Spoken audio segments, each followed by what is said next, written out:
Hi. So today I'm going to talk about my opinion of what I think yoga is and what it is not. And I guess it's very weird. So I'm a yoga teacher, um, but I don't like saying I teach yoga because the way that I practice yoga is not the way that it's usually taught. So I have training in Bharatanatyam, which is like a really, really old form of Indian classical dance. So way before Bollywood, way before the British. Think like India's ballet. And we have movements that are very similar and movements that are very different to ballet. Like what we call Aramandi, in ballet you call a plie. So that's a similarity, right? So I'm trained in that, and so that kind of changes the kinds of movements that I like to do to feel good. And so, really, what I say is I'm a movement teacher, and I specialize in movement for anxiety relief. Um, and yeah, I've been teaching since 2020, and I've been practicing yoga since like 2015, 2014. I think 2014. So part of this is me. Okay, this video is like 20% avoidance.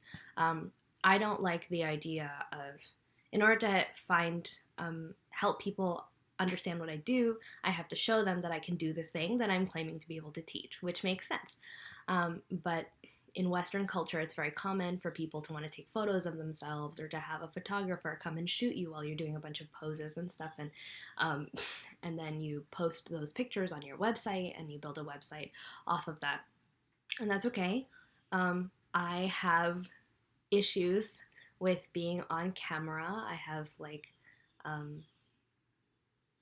as a lot of people that I know, I was a trophy child, so I'm used to getting a lot of attention or being thrust onto a stage when I didn't want to be on a stage and having everyone stare at me and then having to perform for them, even though I hated having to do it.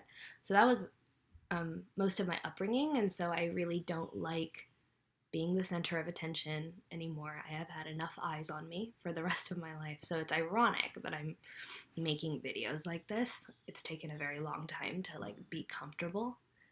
Wearing sweatshirt helps a lot with that.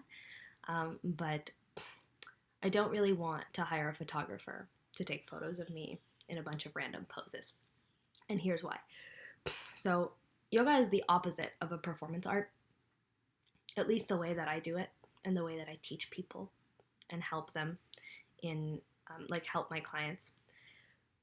Yoga is about taking an hour of your day or your week or your month out of your schedule, carving that time out to focus a little bit less on what you think and a little bit less on how you look and a little bit more on how you feel.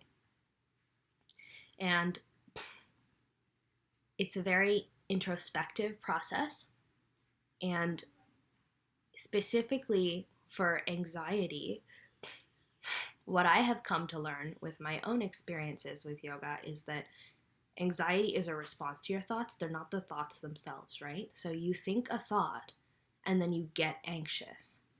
And in my experience, learning and teaching and being a human, anxiety is from the neck down, and it's in your muscles and in your spine and in your bones and in your tendons and your ligaments, and it's in the way that you move and the way that you breathe and in the way that you talk and body positioning in social situations or when you're alone. All of that is anxiety. The thoughts aren't anxiety. It's not necessarily in your brain. And my yoga practice has mostly been me realizing that when I start to move in a certain way, my thoughts change. It's very weird, but there is a point in life where So I'm a physicist by training. So I'm trained to want to know why something is happening and go out of my way to search for that answer. But there is a point in life when you're a person where if you feel like shit and you realize that something makes you not feel like shit anymore, or you keep thinking thoughts that make you feel like shit and then you do something for a while and then when you think those same thoughts, they don't make you feel like shit anymore, the explanation for why the thing you're doing works stops being the most important part of the experience. The fact that it works suffices. And it's not out of laziness, it's out of efficiency. It's like, yes, I'm going to go and try and figure out what's going on in my neurology, in my biochemistry, in my anatomy that is causing this sort of change to occur as I move, my thoughts change. But that doesn't mean that just because I don't know why it's working, I'm going to stop doing it altogether. So if I know that moving makes me feel less like shit, I'm going to continue to move. And then I will, when I have time, I will go and try to figure out why it works that way. So anyway, I teach yoga for anxiety, and anxiety is heavily stored neck down. And when I teach, it's a very like inward experience. So clients, when I have them in a session, I have them close their eyes for most of the class. And it's because I want them to feel their insides. So I want them to, for instance, I'll have you sit and breathe and close your eyes and notice which part of your torso is inflating and then deflating as you breathe through your nose. The first step is obviously awareness. Like when you're a kid, you run an experiment and you write down all your observations. So that's the first step, is to observe what is happening inside of you. Do you tremble anywhere when you're trying to sit completely still? Is there just part of you that just can't stop shaking? Are there parts of you that are kind of numb, so that even if it's a windy day, you can't really feel the air flowing? Are there parts of you that are hypersensitive to the air or to the cloth on your skin? What does your skull feel like? Are there pressure points that are throbbing? Are there temperature changes across your scalp? Things like that. So it's sitting and just feeling. And then we move.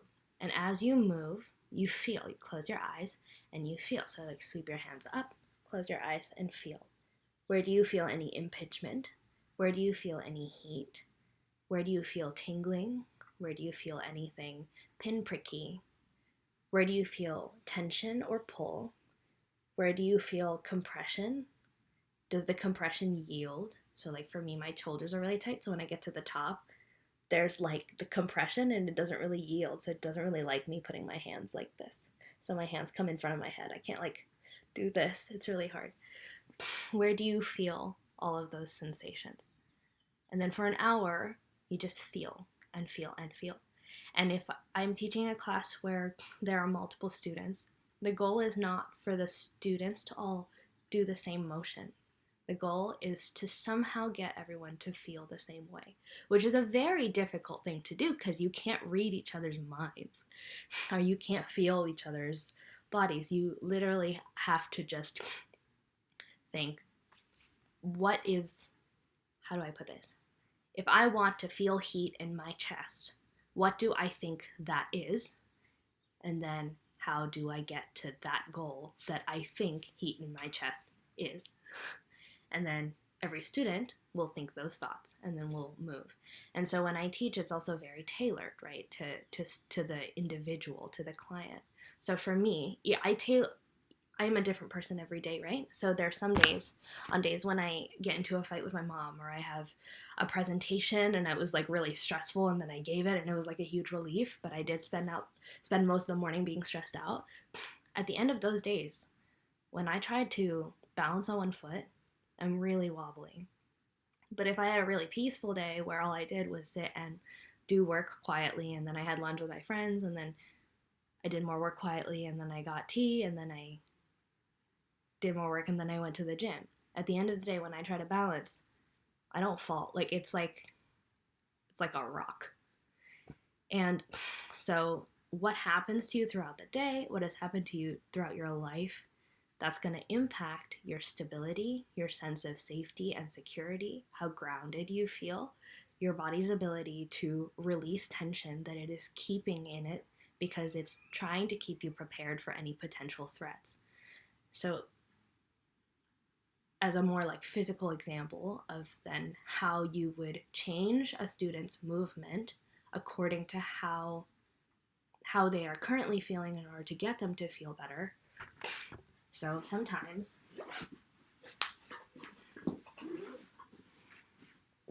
I like my pants. They're hella soft. Okay. So sometimes I'll have people lunge like this and put their hands up, and I'm already wobbling. So I love mornings. Okay.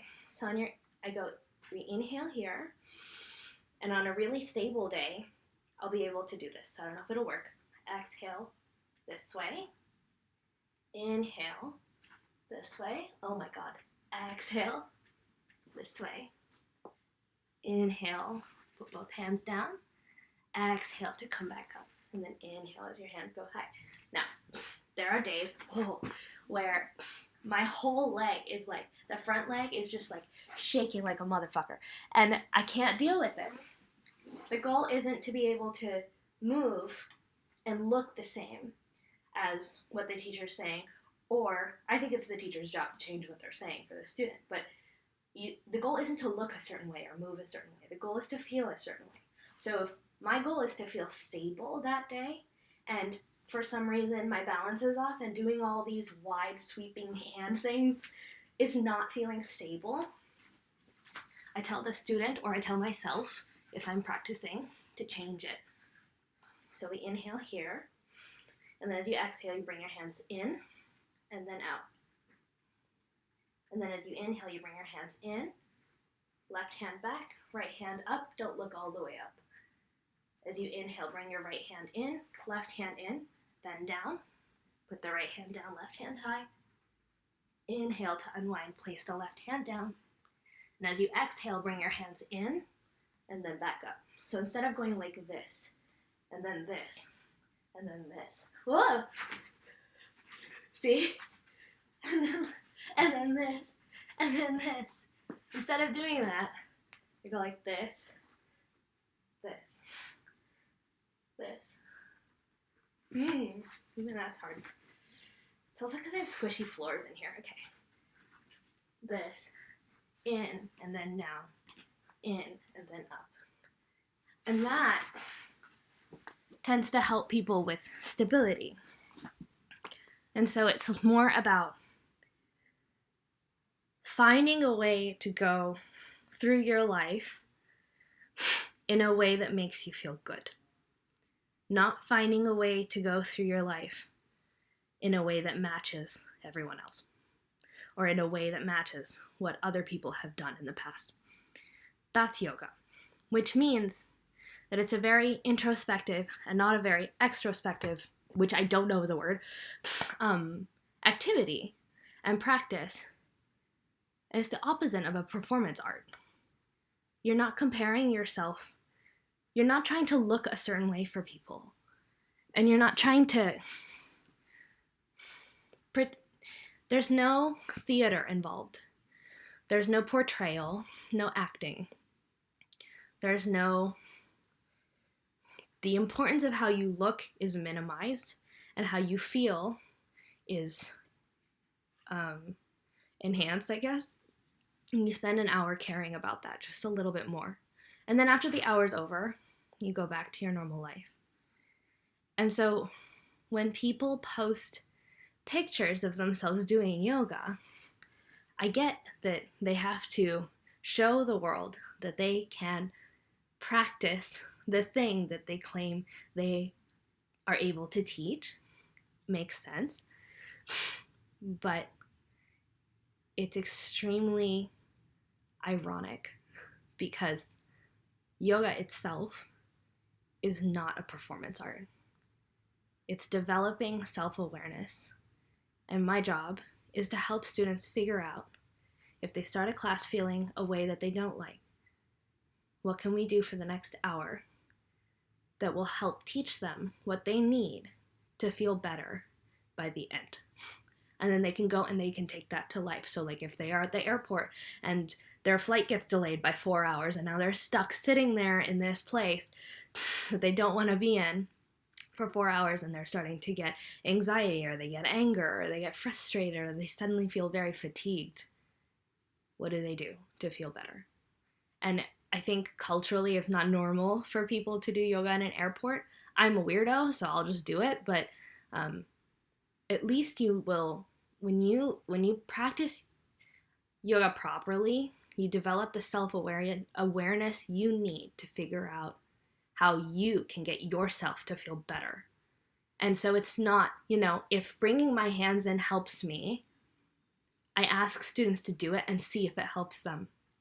And if it doesn't help them, then there's other ways to deal with it. You modify again and again and again until they're like, oh, I'm stable now. And that's when you've done something useful. So the whole point of this video is like not to rant that people shouldn't take pictures of themselves doing yoga or whatever. People can do whatever they want. It's a free life. It's fine. But I just wanted to